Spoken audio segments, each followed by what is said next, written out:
There is a particular kind of power that destroys the person who wields it. Not the power of armies or gold or bloodlines. Those kinds of power have rules, boundaries, chains of inheritance that tell you exactly how far you are allowed to go. The kind of power that destroys is subtler than that. It is the power of a mind that refuses to be ornamental. The power of a woman in a world built entirely by men, who looks at that world and decides, quietly and deliberately, that she will not simply occupy the space assigned to her. She will expand it. Anne Boleyn expanded it, and they killed her for it. But here is the question history almost never asks. Who, exactly, is they? I have spent a long time with Anne Boleyn's story. Longer, probably, than is entirely rational for something that happened nearly 500 years ago to a woman I will never meet and cannot save. And the thing that keeps pulling me back, the thing that makes this story feel less like history and more like something unfinished, is not the drama of it, though the drama is extraordinary. It is the specific quality of the injustice, the way it was constructed, the care that went into it. The fact that the men who destroyed Anne Boleyn did not do so in a moment of passion or confusion. They did it deliberately, methodically, with paperwork. There is something about that detail that I find I cannot set down. The easy answer to who destroyed Anne Boleyn is Henry VIII, the man who pursued her for 6 years, who dismantled a 1,000-year-old church to make her his wife, who placed a crown on her head with his own hands, and then, less than 3 years later, signed the document that sent her to the block. He made her queen, then signed her death. That sequence of events is so compressed, so brutal in its simplicity, that most people who encounter it assume the explanation must be simple too. She failed him. She didn't produce a son. She fell out of favor. He moved on. But what if that story, the story of a woman who rose too high and fell too fast, is not just incomplete? What if it is precisely backwards? What if Anne Boleyn was not destroyed because she failed Henry VIII, but because she succeeded? What if the crown was never the end of the story? It was the beginning of the problem. And what if the woman standing on the scaffold in the Tower of London on the morning of May 19th, 1536, was not a woman who had lost, but a woman who had won so completely, so visibly, so threateningly, that the only move left available to the men around her was to erase her entirely? Think about what that means. It means we have been telling this story wrong for nearly 500 years. This is not a story about a woman who captured a king's heart and then lost it. This is not a story about jealousy or witchcraft or the bad luck of bearing daughters instead of sons. This is a story about power, what it looks like when a woman builds it from nothing, what it costs to hold it, and what happens to the world around her when she holds it too well. It is a story about a political system that had no language for female authority and no mechanism for tolerating it, and what that system did when it encountered a woman who spoke that language anyway. Who was Anne Boleyn before Henry decided she was dangerous? What did she understand about Tudor England that her rivals, her enemies, even her own family failed to grasp? How did a woman with no royal blood, no great fortune, and no male protector become the most powerful person at the English court, and then, at the precise moment that power became undeniable, find herself accused of crimes so grotesque they could never be proven, tried before a jury that had already been told the verdict, and executed on a spring morning while her husband planned his next wedding?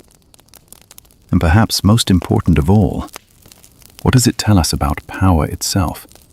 About the particular terror that genuine female ambition has always inspired in the men who believed they could contain it.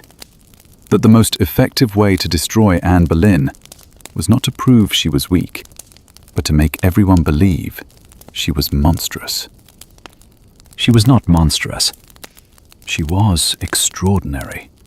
And in Tudor England, in the court of Henry VIII, in the year 1536, those two things turned out to be almost exactly the same.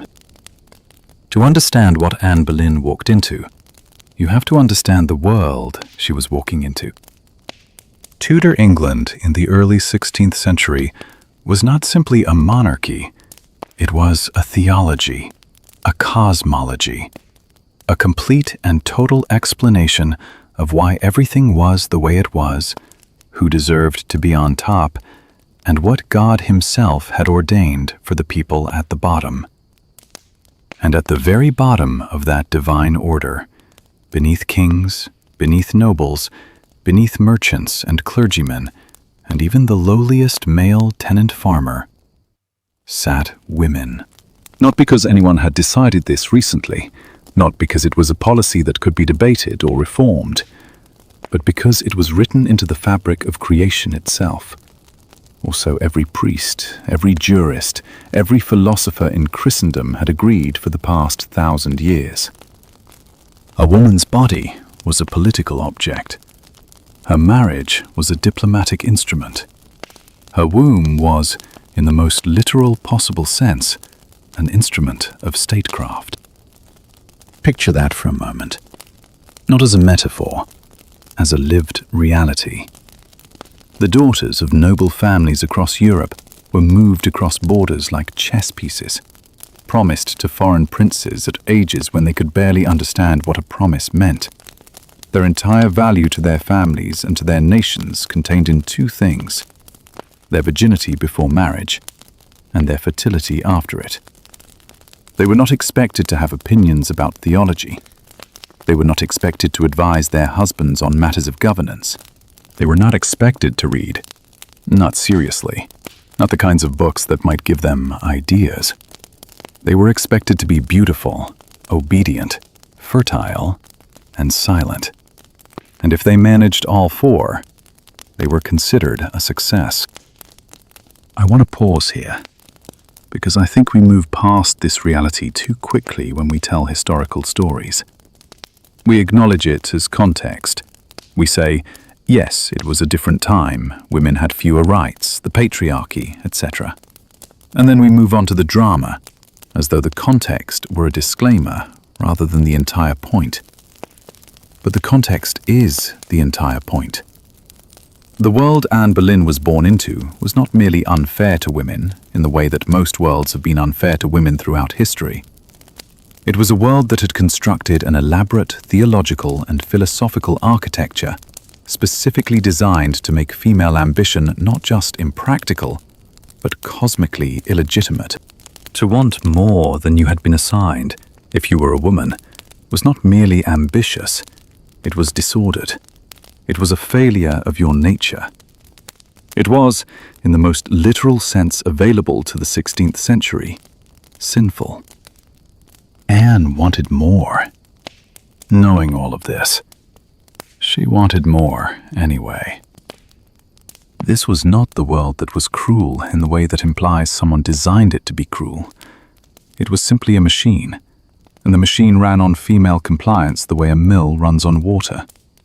Remove the compliance, and the machine didn't slow down. It broke.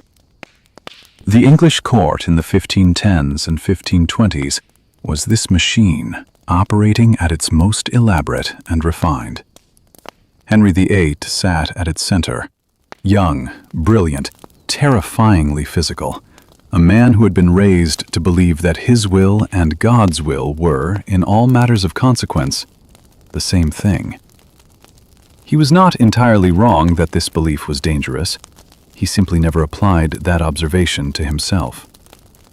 Around him orbited a constellation of advisors, churchmen, and noble families, all of them engaged in the permanent and exhausting project of managing royal favor. Cardinal Wolsey controlled access to the king. Thomas More provided moral architecture. The great noble houses, the Howards, the Seymours, the Boleyns, jostled for position the way firms jostle for government contracts, except the stakes were not profits. The stakes were survival. Into this world, the English court had developed its own elaborate grammar of female behavior. There were queens, and there were mistresses. Queens were political alliances in human form, chosen by negotiation, valued for bloodlines, tolerated for sons. Mistresses were something else entirely. Pleasures, diversions, occasionally affections, but never powers. A mistress who forgot her place, who began to develop opinions, preferences, ambitions that extended beyond the bedchamber, was a mistress who had misunderstood her situation. The men of the court had seen it before.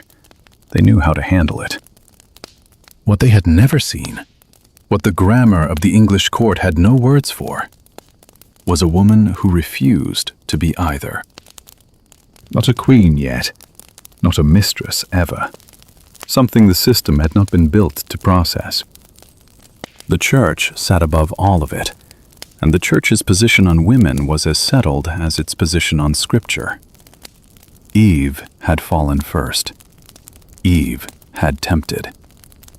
The entire theological tradition of Western Christianity had spent a millennium elaborating on that original narrative, and the conclusion it had reached was not subtle. Women were the weaker vessel, morally and intellectually, prone to deception, requiring governance. The great medieval thinkers had argued not about whether women needed to be controlled, but simply about the most efficient mechanisms of control. Marriage, convent, silence. And yet, the early 16th century was also, quietly and uncomfortably, a world in which certain old certainties were beginning to crack. The printing press had been turning for 60 years by the time Anne Boleyn returned to the English court, and it had done something no one in power had fully anticipated. It had made ideas mobile. Theological arguments that once lived only in monastery libraries were circulating in pamphlets. A German monk named Martin Luther had posted 95 theses on a church door in 1517 and lit a fire that was, by the 1520s, burning across half of Europe. The question of what the church was, what authority it actually held, and who had the right to interpret Scripture, these were no longer settled questions. They were live ammunition.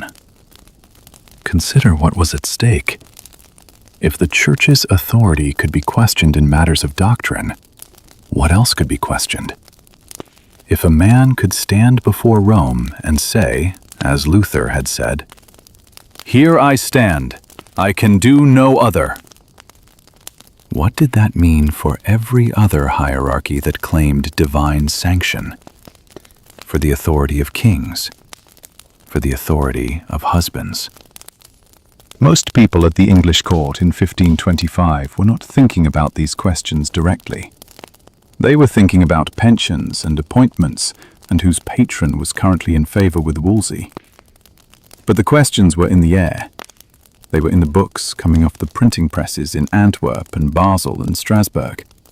They were in the conversations of the reform-minded scholars that a young woman, recently returned from years at the French court, had been reading and discussing with a seriousness that made the men around her vaguely uncomfortable. That young woman had grown up in a world that had very clear instructions for what she was supposed to be. She had studied those instructions carefully, and she had arrived at the English court having decided, in the particular way that only the most precise and disciplined minds can decide, that she was going to do something else entirely. The machine was about to encounter something it didn't know how to process, and the machine, as machines always do when they encounter the unexpected, was going to try to destroy it. The Boleyns were climbers. They knew it, the court knew it, and nobody pretended otherwise. Thomas Boleyn, Anne's father, was the product of a merchant family that had made its money in trade and then done what every ambitious English family did with new money: bought land, bought respectability, and married upward. His own marriage to Lady Elizabeth Howard, daughter of the Duke of Norfolk, was the move that mattered most. It brought the Boleyns inside the walls of the English nobility, connected them to one of the oldest and most powerful families in the kingdom, and gave their children something that money alone could never purchase: the right bloodline on at least one side of the family tree. Thomas Boleyn was also, by any measure, one of the most capable diplomats of his generation. He spoke multiple languages. He understood courts, the specific grammar of deference and positioning that determined who rose and who was forgotten.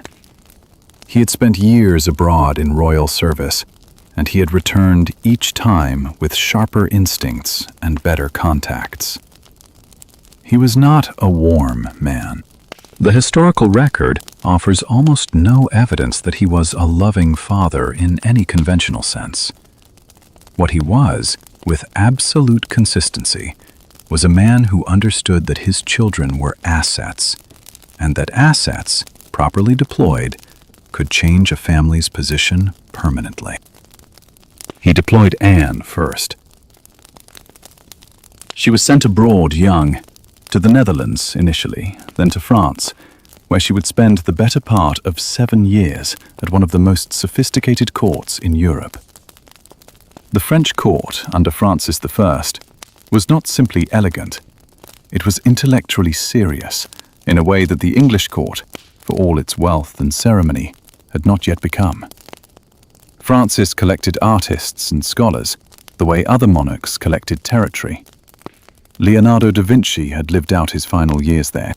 The women of the French court were expected not merely to be beautiful, but to be educated, witty, capable of holding their own in conversations about theology, philosophy, and poetry. They read. They argued. They were permitted, within certain precise limits, to have minds. Anne absorbed all of it. She was, by every account that survives, an exceptional student of human behavior, watchful in the way that people who grow up understanding they have less margin for error than those around them tend to be watchful. She studied the French ladies-in-waiting, not just as social models, but as case studies. What made certain women magnetic, while others, equally beautiful and equally well-born, faded into the background? What was the specific quality that made a person the center of a room, rather than the periphery? The answer she arrived at was not beauty. Beauty was common. It was abundant at every court in Europe, and it faded. What didn't fade, what compounded over time, the way interest compounds in a well-managed account, was distinctiveness. The capacity to be genuinely, specifically, unmistakably yourself in an environment that was constantly pressing you to be a mirror for someone else. Try to imagine the scene. A young English girl, 14 or 15 years old, sitting at the edge of a French court gathering, watching the women who held the room's attention. Not the prettiest ones, the most particular ones. The ones with opinions they were not afraid to voice, dressed in ways that were slightly but precisely their own, who laughed at the right moment and went quiet at the right moment, and made you feel, somehow, that their attention was a thing worth having. Anne was watching this. She was cataloguing it. She was learning a language that no one at the English court, as far as she could tell, had yet learned to speak. When I think about Anne in France, this young woman from a family of climbers, surrounded by some of the most sophisticated minds in Europe, reading theology and watching courtiers, and assembling herself with the deliberateness of someone who knows they are building a tool they will one day need, I'm struck by something I don't think gets said enough about her. She was not merely ambitious. She was disciplined. Ambition without discipline is just hunger. Anne had both, in proportions that, in a different century and a different body, would have made her one of the great political minds of her era. In the 16th century, it made her a threat. She also encountered the Reformation in France, not as an abstraction, but as a live intellectual current. The reform-minded scholars orbiting the French court were reading Erasmus, engaging with the early texts of Lutheran theology, asking uncomfortable questions about the Church's authority, the corruption of the clergy, the possibility that Scripture itself might be accessible to ordinary people in their own languages. Anne read what they were reading. She thought about what they were thinking. By the time she returned to England, she carried with her not just French manners and French fashion. She carried a theological framework that would, in time, shape the course of an entire nation's religious history. She was perhaps 19 when she came back to the English court. Dark-eyed, dark-haired, not conventionally beautiful by the standards of her time. The Tudor ideal ran toward fair-skinned blondness, and Anne was neither. But she had something that conventional beauties frequently lacked. She had attention. Total, focused, almost unnerving attention. The kind that makes the person receiving it feel as though they are, in that moment, the only person in the room. Combined with a wit that was quick enough to be dangerous, and a self-possession that most women at the English court had been specifically trained out of, she was, from the moment she arrived, something the court had not encountered before. She was not trying to fit the available roles. She was not positioning herself as a potential mistress, which was the obvious path for an ambitious young woman of her background. She was not performing the elaborate docility that the court's grammar demanded of women who wanted to be taken seriously. She was doing something that, in retrospect, seems almost recklessly bold. She was simply being exactly who she was, making no particular effort to sand down the edges and letting the court adjust to her, rather than the other way around. This terrified certain people immediately. It fascinated others. It attracted, among those others, a king. And here lies the real paradox. Henry VIII did not pursue Anne Boleyn despite her refusal to behave like the women around her. He pursued her because of it. He had had mistresses, among them, briefly, Anne's own sister, Mary. He knew what a compliant woman looked like. He knew what it felt like to be wanted because of what you were, rather than who you were. And he found it, if the historical record is honest, somewhat boring. Anne was not boring. Anne was a problem he did not yet know how to solve.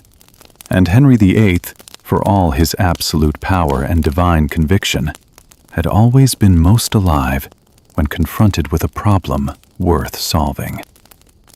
What he had not yet understood, what would take him 6 years and the destruction of the English Church to begin to grasp, was that Anne was not a problem that could be solved.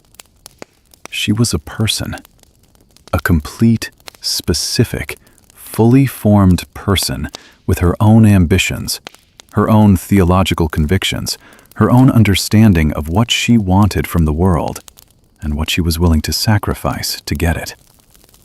In Tudor England, in the court of Henry VIII, that distinction between a problem and a person was not one the system had been built to make. It would take everything she had to force it. It began, as so many catastrophes do, with a letter. Henry VIII was not a man who wrote love letters by accident. He was a king who understood that every word he committed to paper was, potentially, a historical document, a record of his will, his intentions, his royal person. He was careful with language in the way that powerful men are careful with language, when they know their words carry legal and theological weight. And yet, sometime around 1526, he began writing to Anne Boleyn with an abandon that was, for a man of his particular combination of power and self-awareness, nothing short of extraordinary. 17 of those letters survive. They survive, with a particular historical irony, in the Vatican Library, intercepted by agents of Rome, preserved by the very institution whose destruction they helped to precipitate. In them, Henry is not a king. He is something rawer and less composed than that. He is a man who cannot stop thinking about a woman who has not given him what he wants, and who is beginning to suspect, with a dawning unease that would have been entirely unfamiliar to him, that she may not. What did he want, exactly? The answer seems obvious, but it was not. He wanted Anne Boleyn as his mistress. That was the initial proposition, the standard arrangement, the one the court understood, and the one that Henry had navigated before without significant difficulty.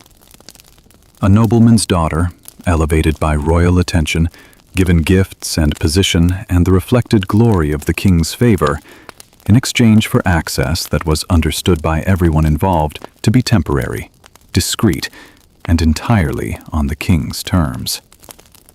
Anne said no. Not rudely, not with the kind of blunt refusal that might have been read as impudence and dealt with accordingly. She said no, with the particular elegance of a woman who had spent 7 years at the French court, learning exactly how to decline something without appearing to decline it. How to remain warm, how to remain present, how to keep a man's attention so completely focused on what he could not have that the question of what he could have simply ceased to feel relevant. She withdrew from court briefly. She returned. She permitted the letters. She did not answer them in kind. She was, in the precise, technical sense of the word, unavailable. Not absent, not hostile, not indifferent, but genuinely, specifically, maddeningly unavailable. What would you have done in that moment, if you were Henry? You are the most powerful man in England. You have never been told no by anyone, not by your council, not by your church, not by any woman who has ever entered your orbit, with any consequences you were required to accept. And here is this dark-eyed woman from a family of no particular distinction, who is not refusing you exactly, who is not defying you exactly, who is simply existing at a slight angle to everything you expect, and making that angle feel like the most interesting thing in the world. He escalated. Of course he did. The gifts became grander. The letters became more frequent, more desperate, more revealing of an interior life that Henry normally kept as armored as his jousting plate. In one letter, he writes that he has been struck for more than a year by the dart of love, and is uncertain whether he will fail or find a place in Anne's heart. I find that sentence almost unbearable to read. Not because it is romantic, but because of what it represents. This is a man who executed people for looking at him the wrong way. A man whose certainty about his own divine right was so total it had reshaped the spiritual architecture of a civilization. And he is sitting somewhere, probably late at night, writing to a woman who has not answered his previous letters, genuinely uncertain what she will do. She had done that.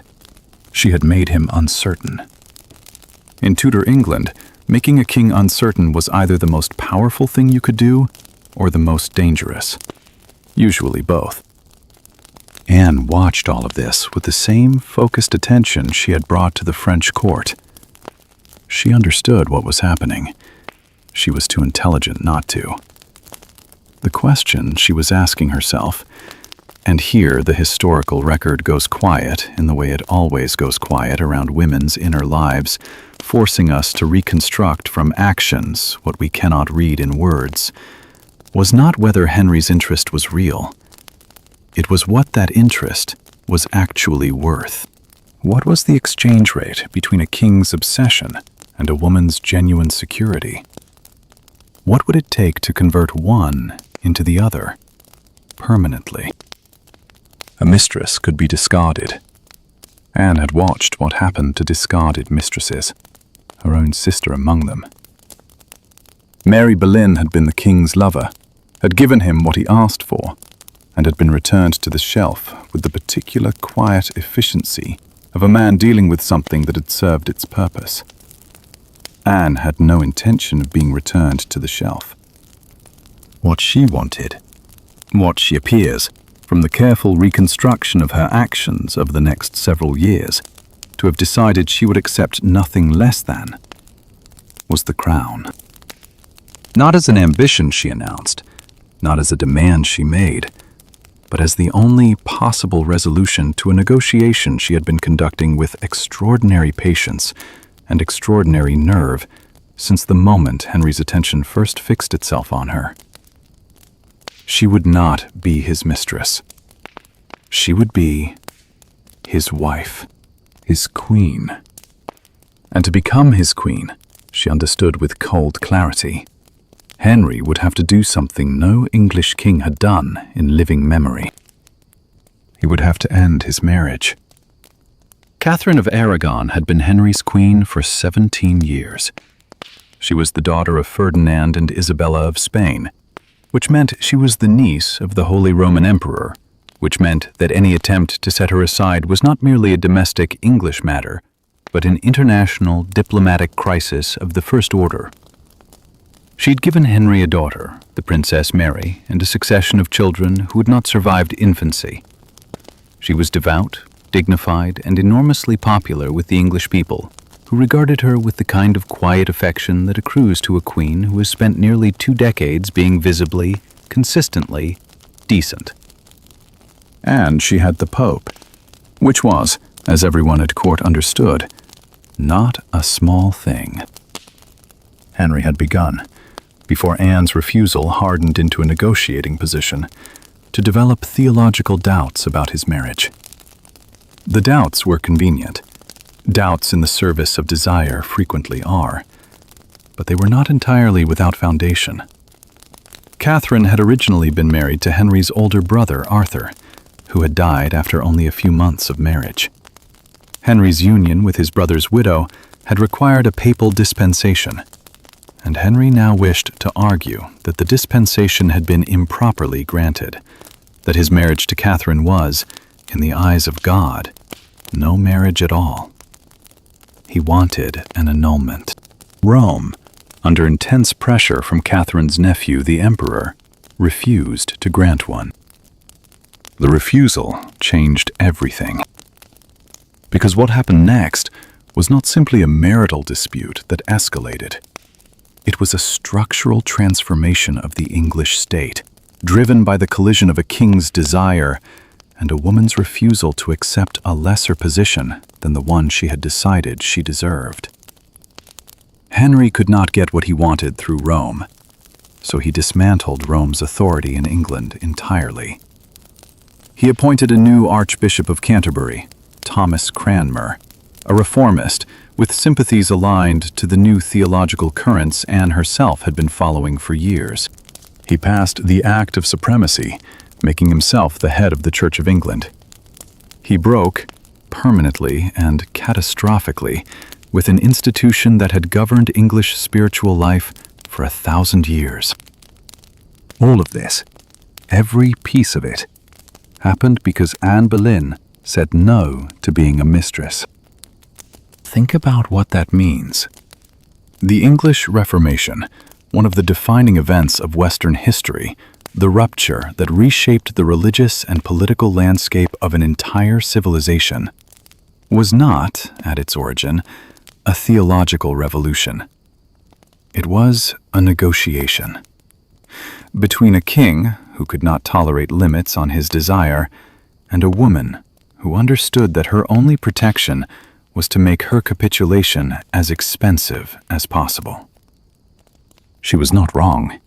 She was, in fact, operating with a precision that the male historians who later wrote about her as a temptress or a schemer almost entirely failed to see. She was not manipulating Henry for the pleasure of manipulation. She was constructing the only architecture of security available to a woman of her position.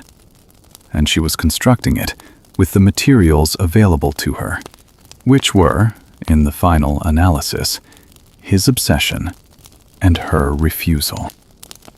By 1532, Henry had given her the title of Marquess of Pemberton, a peerage in her own right, unprecedented for an unmarried woman. By January 1533, they were secretly married. By June of that year, she was crowned Queen of England in Westminster Abbey in a ceremony of extraordinary splendor, while Catherine of Aragon, still refusing to acknowledge the annulment, still insisting on her own legitimacy, sat alone in a cold house in the countryside, stripped of her title, separated from her daughter, waiting to die. Anne had won. She stood in Westminster Abbey with the crown of England on her head, and she had done it without royal blood, without a great fortune, without the backing of any foreign power. She had done it with patience and nerve, and the particular kind of intelligence that knows exactly what it wants and is willing to pay whatever the price turns out to be. She didn't yet know the price wasn't finished being calculated. The crown was heavier than she had imagined. Not literally. Literally, it was gold and gems and the accumulated symbolism of centuries of English monarchy, and Anne wore it with the same composed precision she brought to everything. But a crown is not merely an object. It is a set of expectations. And the expectations attached to Anne's crown were, from the first day she wore it, contradictory in ways that made them impossible to satisfy simultaneously. She was expected to be a queen, fertile, obedient, decorative, a vessel for the royal succession, and a gracious backdrop for her husband's magnificence. She was also, by the particular circumstances of her ascent, something that no previous English queen had been required to be: a justification.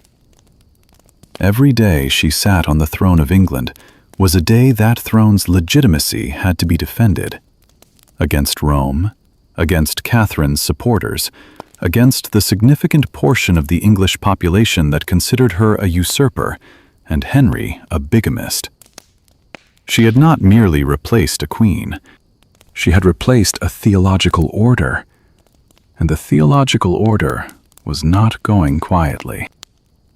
The people of London had watched her coronation procession in near silence. That silence was not neutral. It was the specific silence of crowds who have been told to cheer and have decided, collectively, that they will not. The popular affection that Catherine of Aragon had accumulated over 17 years of quiet dignity was not transferable to the woman who had displaced her, and the English public made this known in the particular English way, not through riots or open defiance, but through a refusal of enthusiasm that was, in its own way, devastating. Anne noticed. She was too intelligent not to notice. And noticing it, she made a calculation that was either the most courageous or the most politically reckless thing she had ever done, depending on how you read the months that followed.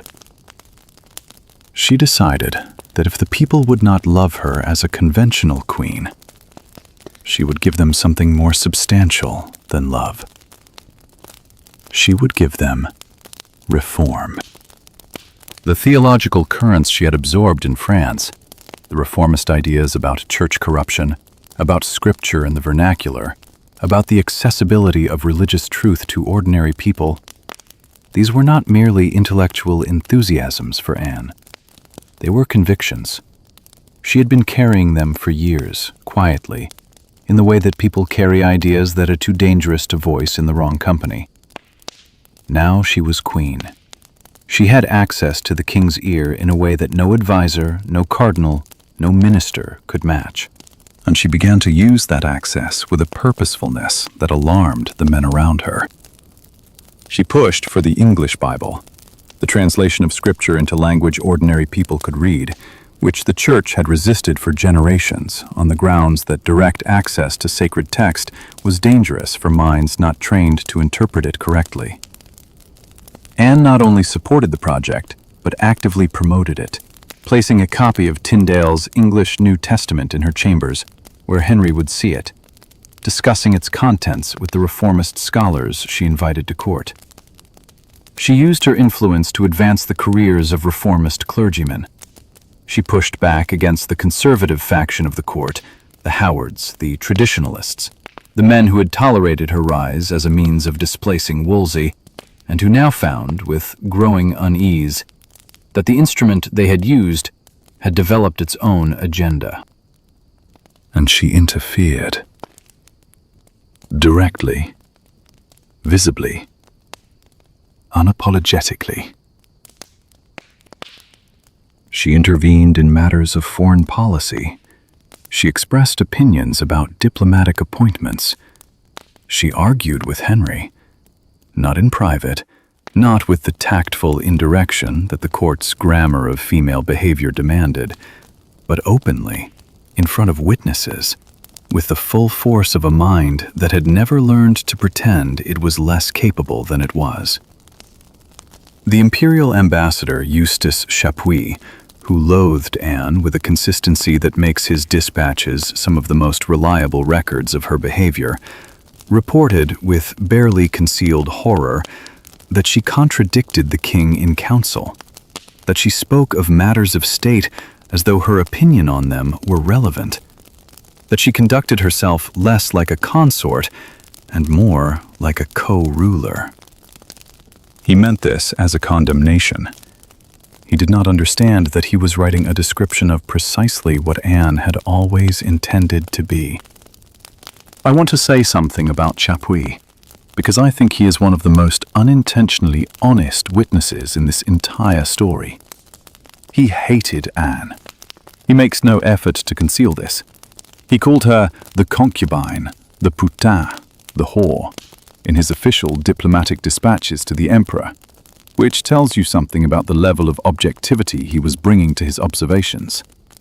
And yet his accounts of her behavior are, in their specific details, among the most credible we have, precisely because he is recording the things that most horrified him. And what horrified him most was her competence. The more you read Chapuis's writing about Anne, the more you realize he is not describing a scheming seductress. He is describing a politician, a genuinely capable political mind operating in a space that had no legitimate room for her. And he is furious about it, in the way that people are furious when they encounter something they cannot categorize. Here is where the story becomes genuinely complicated, because Anne's interference was not merely personal ambition wearing the costume of reform. She believed what she was pushing for. The English Bible, the curbing of church corruption, the redistribution of monastery wealth toward education and poor relief. These were not instruments of her political agenda. They were her political agenda. She was one of the most theologically literate people at the English court, in an era when theological literacy was the defining intellectual currency, and she brought to matters of faith the same quality of attention she brought to everything else: total, focused, uncompromising. What would you have done, watching this from the perspective of the court's conservative faction? You had supported her rise because you assumed she would be manageable. You had assumed that a woman elevated by royal desire would remain defined by royal desire, that her power would be derivative, dependent, ultimately controllable. Instead, you had watched her accumulate independent authority, independent relationships with reformist scholars and foreign diplomats, independent theological positions, independent opinions about how England should be governed. She was not behaving like a queen consort. she was behaving like a monarch. And Henry. Here, the psychological picture becomes both clearer and more disturbing. Henry was watching this too. He had fallen in love with a woman who refused to be manageable. He had pursued her precisely because she was not manageable. But there is a significant difference between wanting a woman who has opinions and wanting a woman who acts on those opinions in public, in council, in front of the ambassadors and ministers whose respect a king requires in order to govern. The qualities he had found irresistible in a pursuit had become, in a marriage, something harder to categorize. He had made her queen because she was extraordinary. He was beginning to discover that an extraordinary queen is a different thing entirely from an ordinary one. And Henry VIII, for all his brilliance, for all his genuine intellectual gifts, had never fully made peace with the idea that another person's will might have legitimate standing against his own. The arguments became more frequent, more public. Anne had always been quick. Her wit had always had an edge to it. But the stakes were different now. When she pushed back against Henry in the early years of the pursuit, the tension was erotic, again with understood limits. Now, when she pushed back, it was political. And political tension in the court of Henry VIII had a different set of possible resolutions. She became pregnant almost immediately after the marriage, and in September 1533, she gave birth. The court held its breath. Henry had moved mountains, had cracked the architecture of Western Christendom for a son. He needed a son. The entire justification for everything that had been done, the annulment, the break with Rome, the displacement of Catherine, the public fury, the diplomatic crisis, all of it rested, ultimately, on the premise that Anne would give Henry the male heir that Catherine had failed to provide. She gave birth to a girl. The child was healthy, red-haired, alert, by every measure except one, a successful birth. Henry visited the nursery. He was civil, he was composed.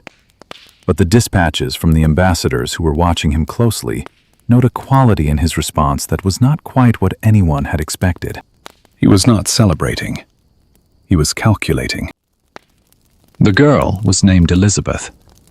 She was, from her first breath, both a miracle and a problem. A miracle because she was alive and healthy. A problem because she was not a boy. And in Tudor England, a healthy daughter was the answer to the wrong question. Anne would try again. She had no choice but to try again.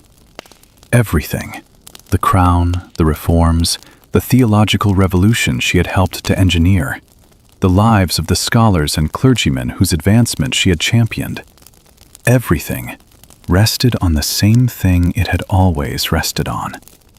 The same thing that had defined a woman's value in this world since before Anne was born. Her body, her womb, the sex of the child it might or might not produce. She had built something extraordinary, something no woman of her background and her era had any right to expect to build. And now, at the moment of its completion, she discovered that everything she had constructed was resting on a foundation she did not control. The machine had been patient. It had let her rise. It had even, in certain respects, been transformed by her rising. But it had not forgotten what it was built to do. And it had not forgotten that there was one category of failure, one specific, biological, entirely unjust category of failure, for which it would not forgive her.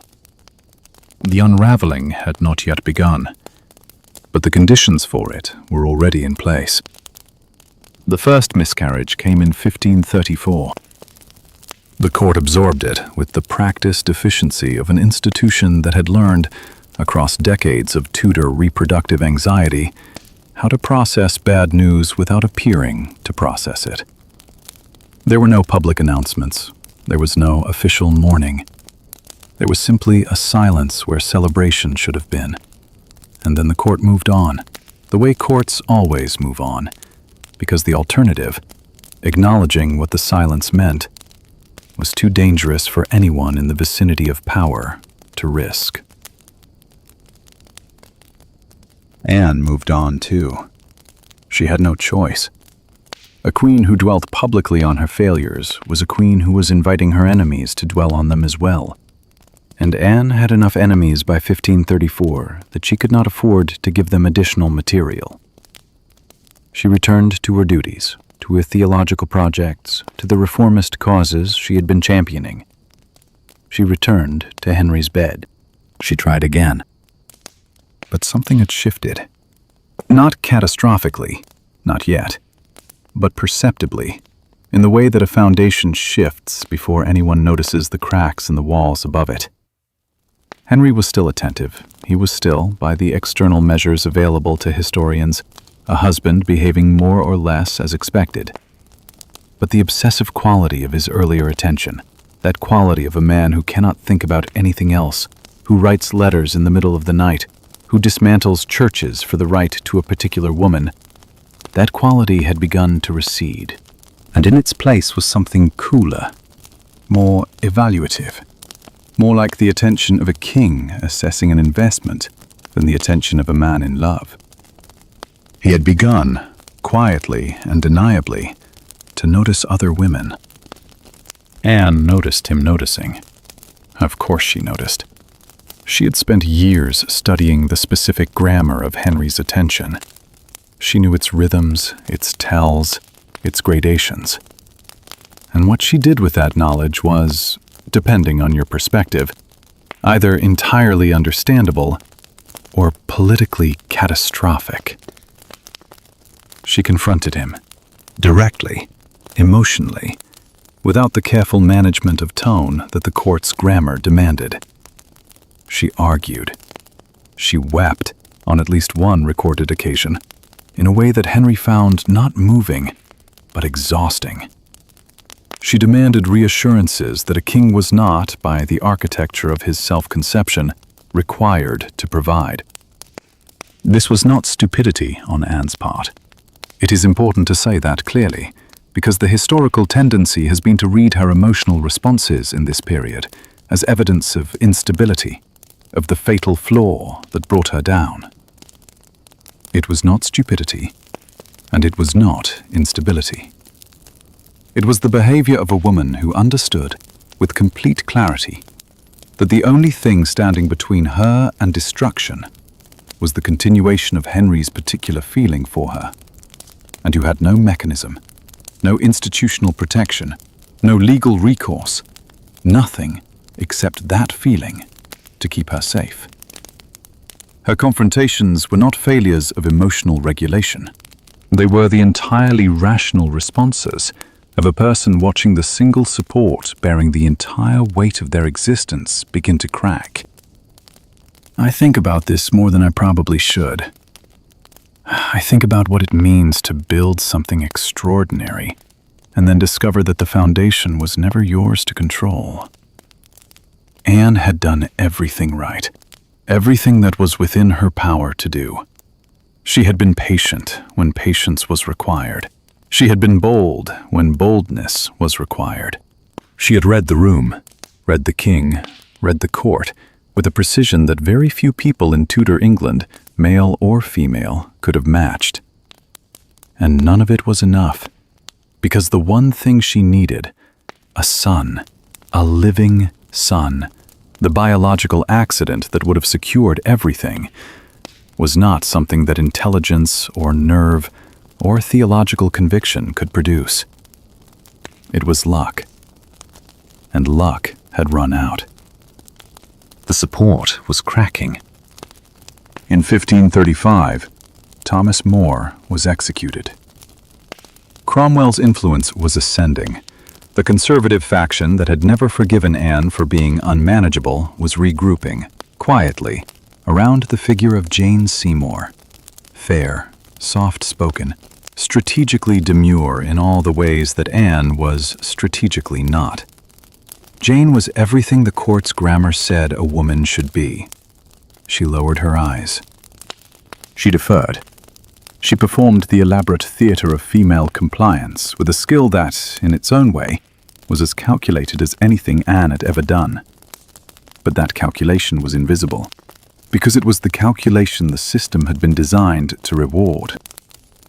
Henry began to spend time with Jane Seymour in the same distracted, half-present way he had once spent time with the women of the court before Anne had claimed his full attention. Anne saw it. Everyone saw it. And the men who had been waiting, Cromwell especially, with the particular patience of a man who understood that political opportunities are created, not simply found, began, carefully and methodically, to create the conditions for what came next. Here is where the story turns from tragedy into something colder, something more deliberate. Thomas Cromwell, by 1535, had a problem. He had built his position partly on his alliance with Anne. She had been useful to him, had supported the dissolution of the monasteries, had provided ideological cover for reforms that served his administrative agenda. But Anne had also become increasingly an obstacle. She had opinions about where the wealth from the dissolved monasteries should go, toward education, toward poor relief, toward the Protestant causes she believed in, that directly conflicted with Cromwell's intention to funnel that wealth into the royal treasury and his own pocket. She'd confronted him about it. Directly, as she confronted everyone directly. She had made an enemy of the one man at court who had both the intelligence and the institutional position to destroy her.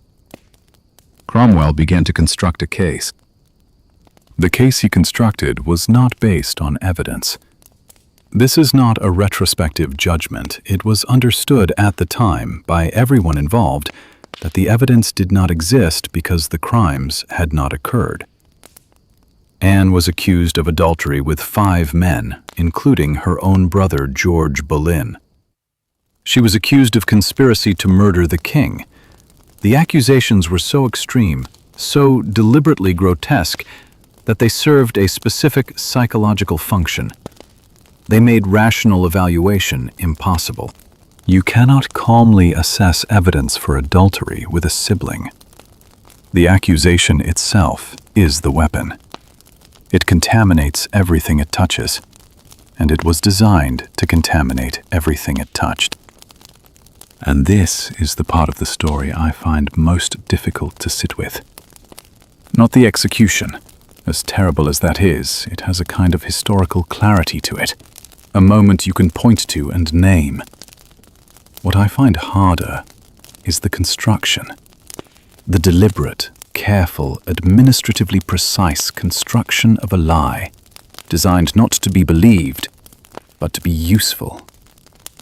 Cromwell did not need people to genuinely think Anne had committed incest with her brother. He needed people to be unable to say, publicly and clearly, that she hadn't. He needed the accusation to exist. That is all. The accusation did the rest. Consider what was at stake for Cromwell. He did not need a conviction that would survive historical scrutiny. He needed a conviction that would survive the next 6 weeks. He needed Henry to believe, or to perform believing, which in a king amounts to the same thing, that Anne was guilty. And for that, he needed not evidence, but momentum. The momentum of accusation. The momentum of arrest. The momentum of a legal process moving so fast that the human instinct to slow down and ask questions could not keep pace with it. The arrests began in late April 1536. A musician named Mark Smeaton was taken first, tortured, it is widely believed, into a confession that he later recanted, and that provided the procedural pretext for everything that followed. The other accused men, including George Boleyn, were arrested within days. Anne herself was arrested on the 2nd of May, 1536, and taken to the Tower of London by river, entering through the same gate she had used 3 years earlier when she arrived for her coronation. She knew what it meant.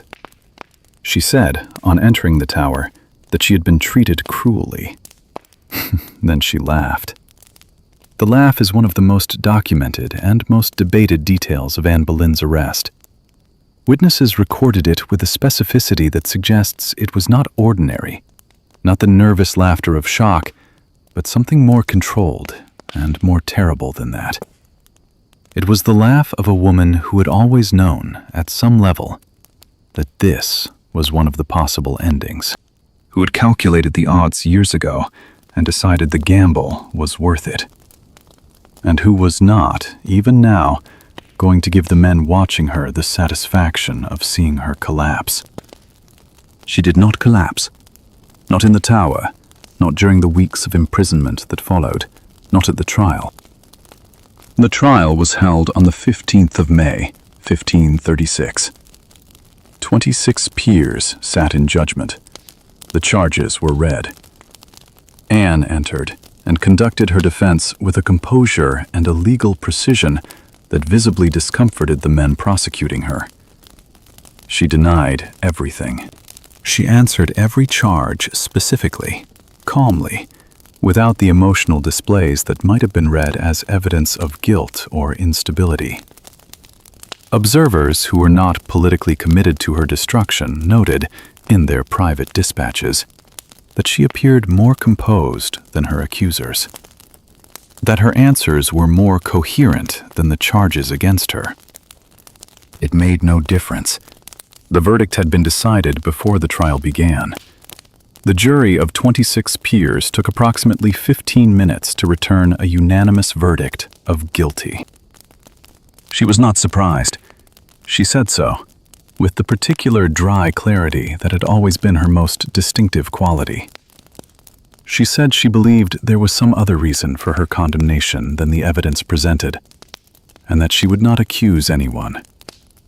She asked only that the execution not be delayed, because she had heard the executioner was skilled, and she had a little neck. She touched her throat as she said it. The room went very quiet. The morning of the 19th of May, 1536, was clear. That detail appears in multiple contemporary accounts, with a consistency that suggests it mattered to the people who recorded it, as though the weather were a moral statement, as though the fact that the sky was not weeping meant something about the nature of what was about to happen. London in late spring can be gray and cold and relentlessly damp. That morning it was not. The sun came up over the Tower of London the way it comes up over any city on any ordinary morning, indifferent to the specific human tragedy being prepared within those walls. And the air was, by all accounts, soft. Anne had been in the Tower for 17 days. She had slept, eaten, prayed, and spoken with the women assigned to attend her. Women chosen, it should be noted, partly for their willingness to report her conversations to Cromwell, which Anne almost certainly understood, and which appeared to have no effect whatsoever on what she chose to say. She spoke about her case. She spoke about the king. She spoke about her daughter. She prayed with a consistency and a seriousness that her attendants, even the hostile ones, recorded with something approaching reluctant respect. She was not performing piety for an audience. She was doing what she had always done, engaging with the theological questions that had shaped her adult life, with the same total attention she brought to everything, even now, even here. She had been told the execution would happen on the 18th. Then it was delayed. The delay was, for reasons that remain unclear, one of the most disorienting aspects of her final days. The psychological cruelty of being prepared to die, and then told to wait, and then prepared again, with the particular quality of suspended time that belongs only to people who know with certainty that a specific morning will be their last, but do not yet know which morning it will be. When the 18th passed without the summons, Anne said, and the attendant who recorded this clearly did not know what to make of it, that she was sorry the matter was not done, because she had thought to be dead by that time, and past her pain. past her pain, not afraid of death, tired of waiting for it. I have read that sentence many times. I am not sure I have ever fully absorbed it. There is a quality of exhaustion in it that feels less like resignation and more like clarity. The clarity of a person who has looked at their situation with complete honesty and arrived at the conclusion that the suffering of waiting is worse than the thing being waited for. She was not broken. She was finished. There is a difference, and it matters. On the morning of the 19th, she was told it would be today. She dressed carefully. This is documented. The care of her dressing, the specific choices she made, the dark grey damask gown with a crimson kirtle beneath, the ermine-trimmed mantle. These were not the clothes of a woman in shock. They were the clothes of a woman who understood that she was about to make a final public appearance, and who intended to make it on her own terms, in her own aesthetic, with the same precise attention to presentation that had defined her entire public life. She had always known that how you appeared in a room was a form of argument. This was her last room. She was not going to waste it. The scaffold had been erected on Tower Green, a small, semi-private space within the tower walls, away from the public executions at Tower Hill. The decision to execute Anne privately, rather than publicly, has been interpreted in different ways. As mercy, sparing her the mob. As fear, keeping the spectacle away from a London population whose feelings about her were complicated enough that a public execution might have produced unpredictable responses. Perhaps both. Perhaps neither. In Tudor England, as in most systems of power, the stated reason for a decision and the actual reason for a decision were frequently strangers to each other. She walked to the scaffold without visible difficulty. The accounts agree on this. The steadiness of her walk, the composure of her face, the way she looked at the small crowd of witnesses assembled to observe and record what was happening. She carried herself the way she had always carried herself, as though the space she was moving through belonged to her. She was permitted to speak. Condemned prisoners in Tudor England were permitted a final statement, with the understanding, rigorously enforced by the political realities of the moment, that the statement would not contest the verdict, would not accuse the king, would not say anything that might complicate the narrative that the execution was meant to resolve. Anne had watched enough executions, had known enough people who had died on scaffolds to understand the grammar of this final speech. She knew what was required of her. What she said was this. She said she was not there to accuse anyone, or to speak of that which she was accused of and condemned to die for. She said she would not speak ill of the king, who had been good to her. She asked the witnesses to pray for her. She asked God to save the king and give him long life. She said she had always been his faithful and loyal wife. She said she had always been his faithful and loyal wife. Think about what it cost to say that sentence. Standing on a scaffold, 17 days after her arrest, 4 days after a trial at which she had been convicted on fabricated evidence, hours before her death by beheading, at the order of the man she was now publicly, formally, finally calling good.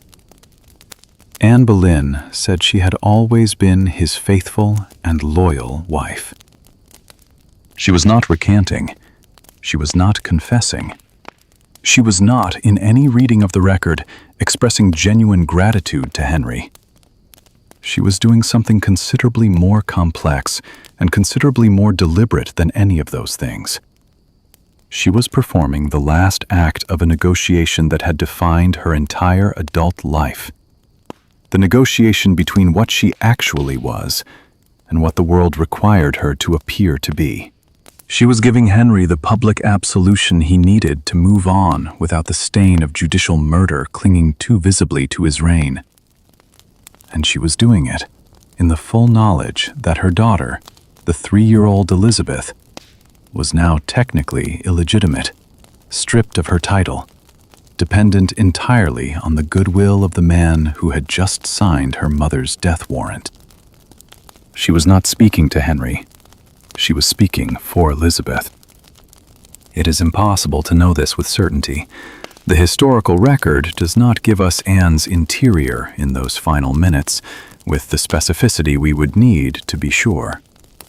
But the pattern of her behavior, the consistency with which she had always thought several moves ahead, always understood that her actions had consequences beyond the immediate moment, makes this reading feel less like interpretation and more like recognition. She had always played a long game.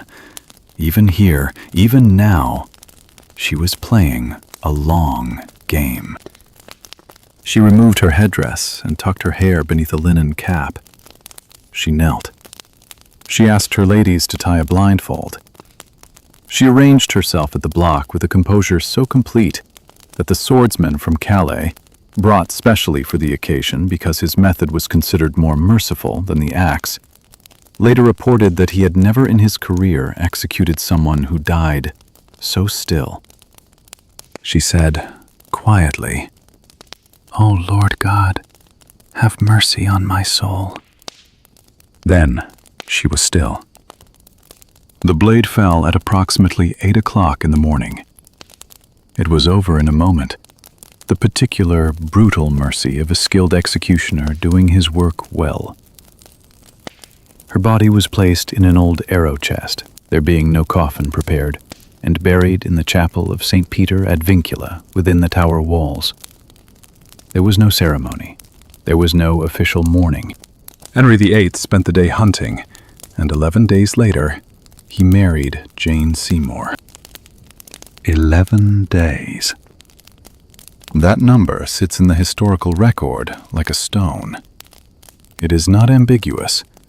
It does not require interpretation. It tells you everything you need to know about what Anne Boleyn's death actually was.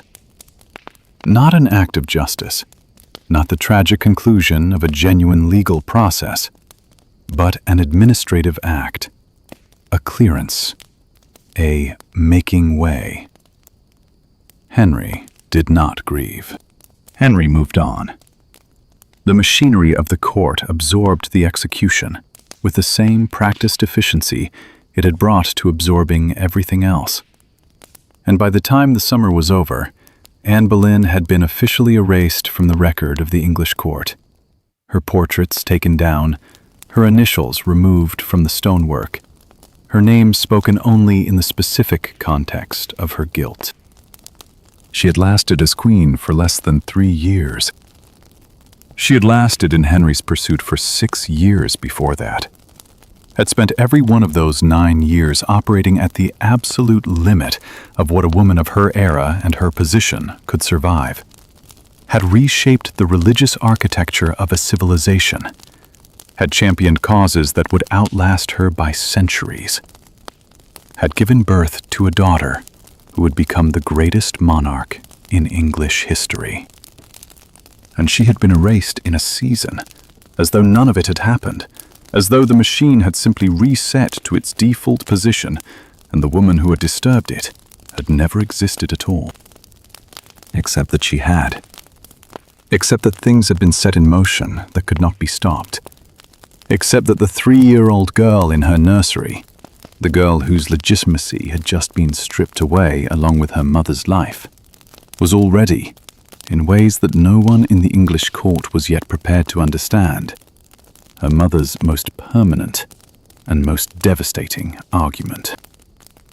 History is not kind to women who want too much.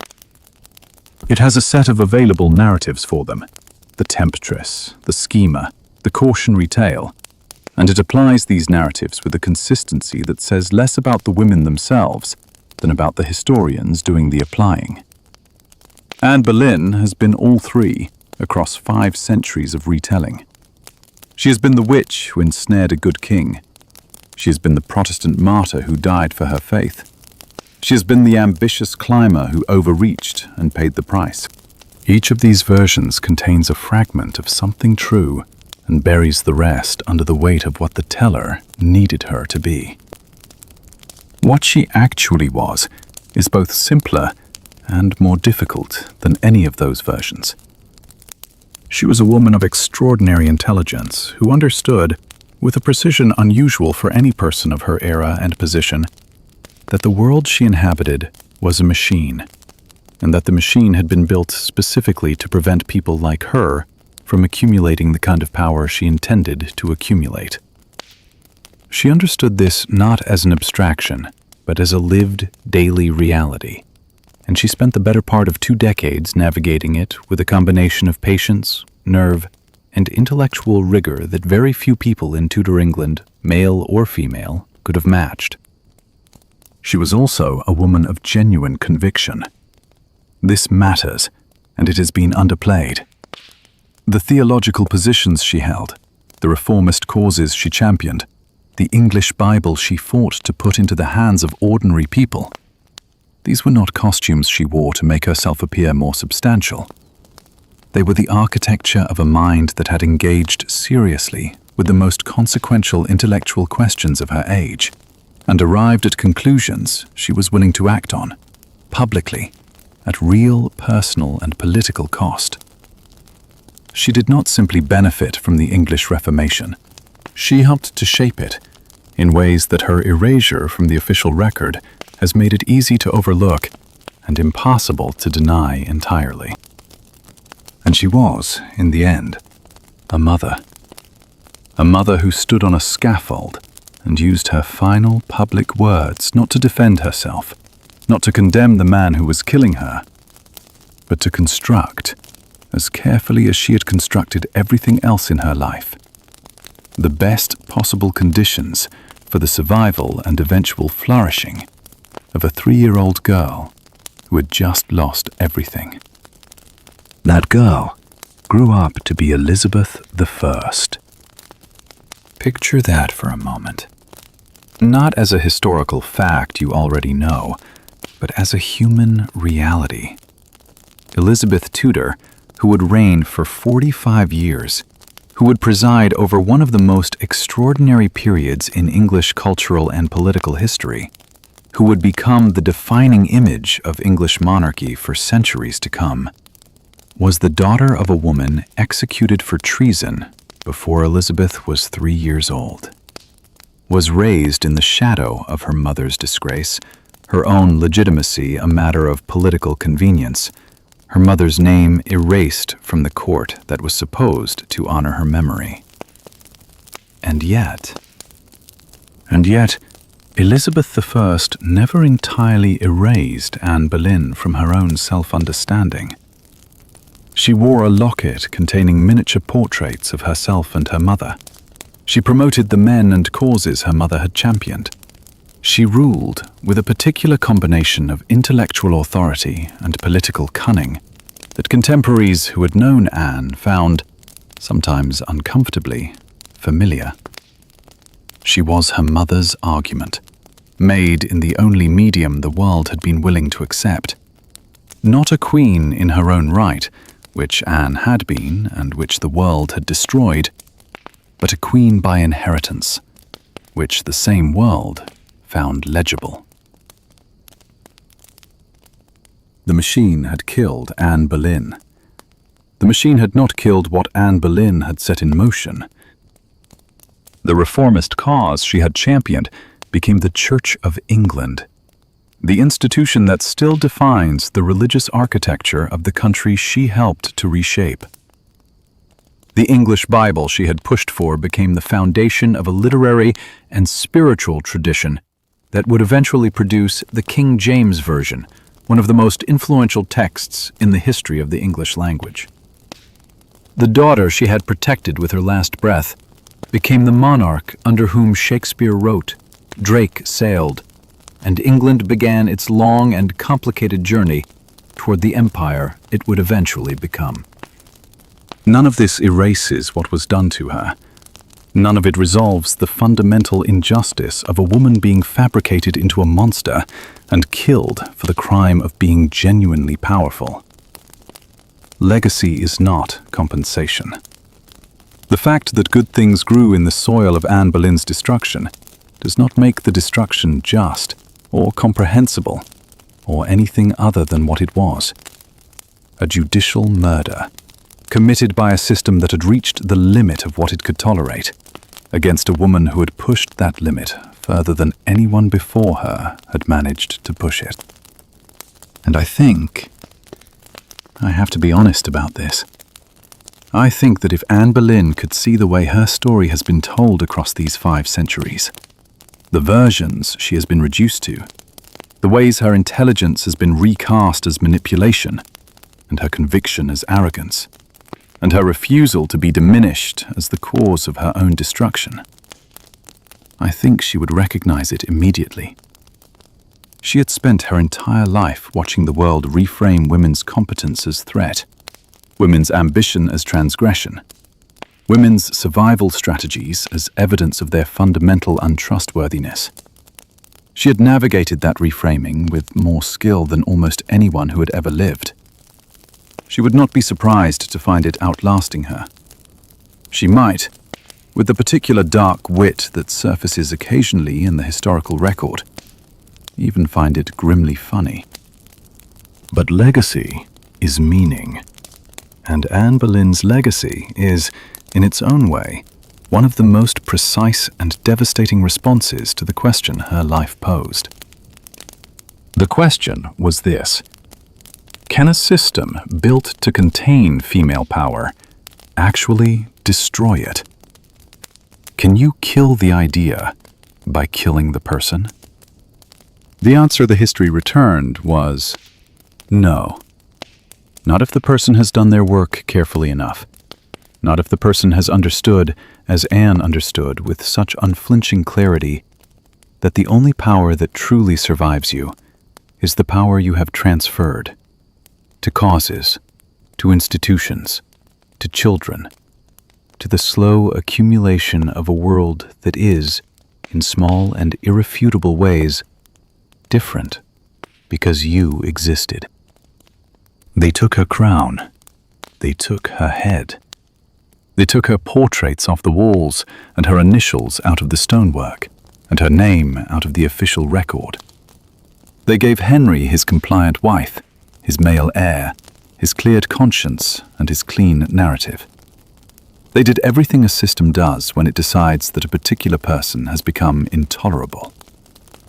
And 45 years later, the daughter she had protected with her last words was still on the throne of England, and the church she had helped to build was still standing, and the Bible she had fought to translate was in the hands of every literate person in the kingdom. And the world was, in ways both visible and invisible, the world Anne Boleyn had helped to make it. He made her queen, then signed her death. And she, with a precision and a patience and a ferocity that 5 centuries of telling her story wrong has not managed to obscure entirely, made sure that signing her death was the least permanent thing he ever did. This is not a story about a woman who lost. It never was. It is a story about what it costs to win in a world that has decided you are not allowed to, and about the particular, terrible, magnificent stubbornness of people who look at that world and its rules and its machines and its scaffolds and decide, with full knowledge of the price, that they are going to try anyway. Anne Boleyn tried. Anne Boleyn paid. And the world she left behind is still, in ways we have not finished understanding, the world she fought to build. The morning of the 19th of May was clear. The sun came up over the Tower of London, indifferent and bright, and somewhere in a nursery in Hertfordshire, a 3-year-old girl with her mother's red hair opened her eyes on a world that had just, without her knowledge or consent, become entirely different. She would spend the rest of her life making it something her mother would have recognized.